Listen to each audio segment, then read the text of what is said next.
Hi everyone, I'm trying to find out if I am online. If anybody is online, please send me a message.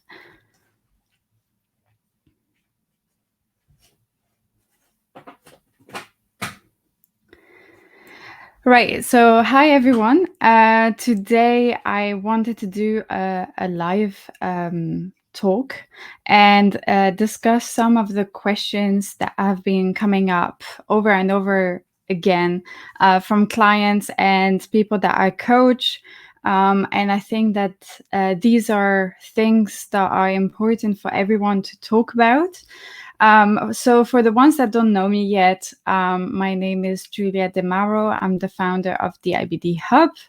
And the IBD Hub is a company that helps architects and engineers to grow, find new clients and new projects.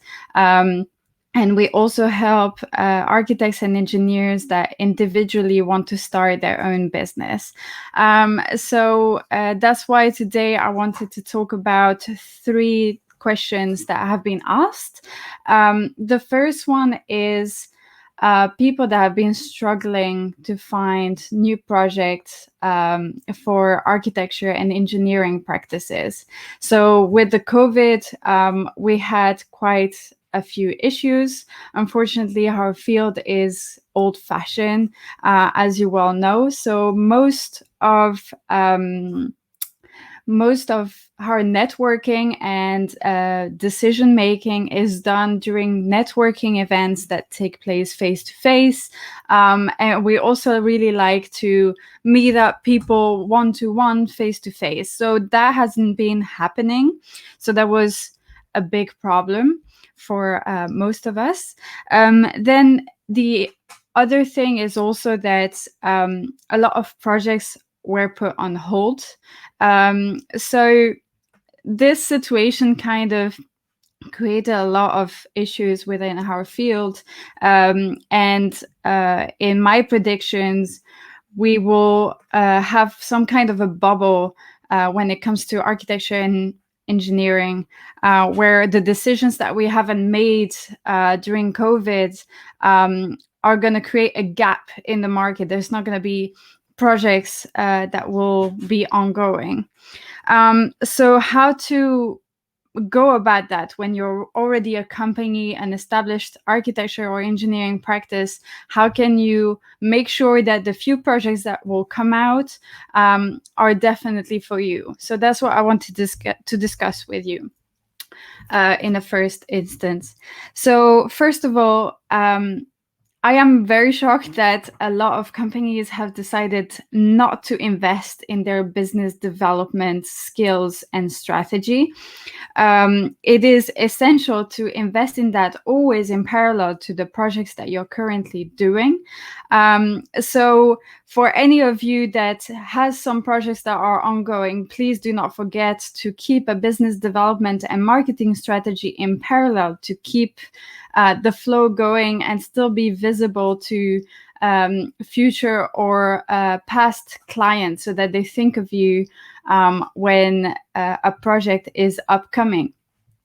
The other thing that I wanted to talk about was, well, we are in a moment where everybody is online. So we need to switch to a digital networking. And by digital networking, I mean really contact people on LinkedIn and be visible through that platform by showcasing your experience as a professional and as really a person that knows a lot in your field. So I see a lot of people that post about their projects and, pretty pictures, pretty renders, but that's simply not enough. You need to show your value to potential clients. You need to show your vision of the future. This is really how you're going to target them. Any renderer can be nice, but this is not the point. The point to beat the competition is really to showcase your value and why you can make a difference compared to your competition. So it's about really showcasing your expertise rather than just your project. That's not enough anymore. So the digital network is so important, and I cannot stop telling you that. And finally, for this question, it is important to show the why you're doing what you're doing, and not concentrate just on the references that you have. So take that in mind to try to boost your network, and you will see that people will come up to you. Partner up with engineers and co-architects as much as possible, so that as soon as a project comes out, you're the first one on the line.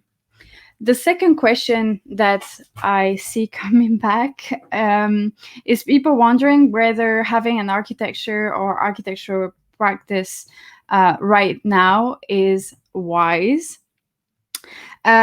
So for people that are starting a new company or that are very innovative in their way of thinking and designing, this is really your time.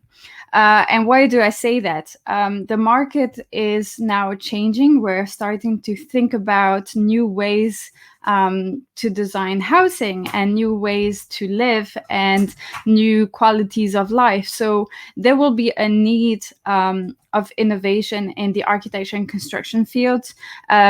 So anybody that is inclined to computational design, integrating technologies to design, doing even feng shui. I had a potential client the other day that wanted to do a feng shui company. That is like one of the few niches that are required now because people are thinking about healthy living.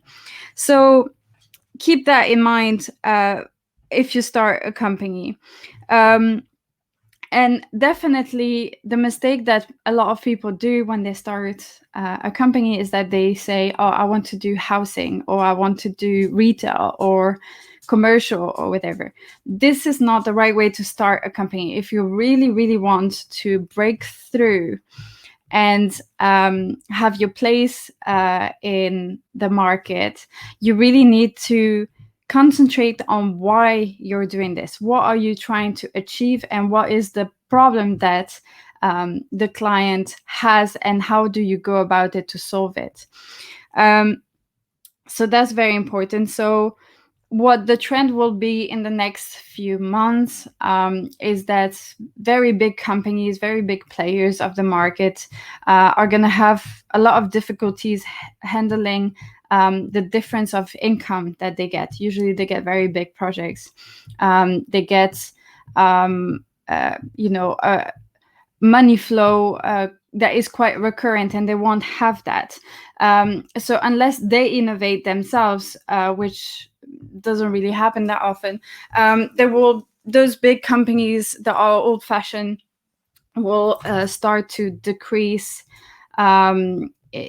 Like their space in the market is going to start to decrease. So innovation is going to take over. So that's why even startups have a chance to enter the market. And that's why it's so important for people to start now, to build their company, start really thinking about their approach, their business model, and then go to market when there is decision-making on new projects. And finally, the last question was people that were wondering whether they had enough experience to start their own practice. So that is also a very good question, because when do you know that you're ready, right? So what I tell them is that in my experience as well, like I had quite a few jobs in the architecture environment, and somehow I was always put on the same project for a few years, on the same position, because that's what I was good at. But that was kind of restraining me from finding new opportunities and develop new skills. So if you have 10 years of experience in one company, or you have 5 years of experience in one company, in the end, your learning curve is not as high as before.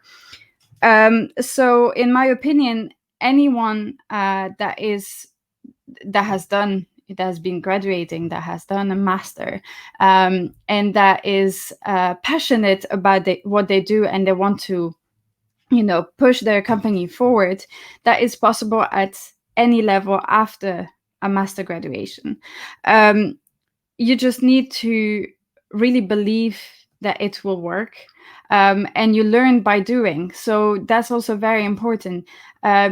You will learn so much by having your own company. And the fear that people get is like, okay, like maybe then I have to say no to certain companies because certain projects, because I don't know if I have the knowledge for it. Well, if you don't have the knowledge for it, you can always subcontract other specialists to help you out for that specific project, and you will learn through it. So this is really what is very important to know, and what I am trying to help people with. So I'm going to take a few comments. I don't know. Oh, Mustafa is here and Antonio is here. Perfect.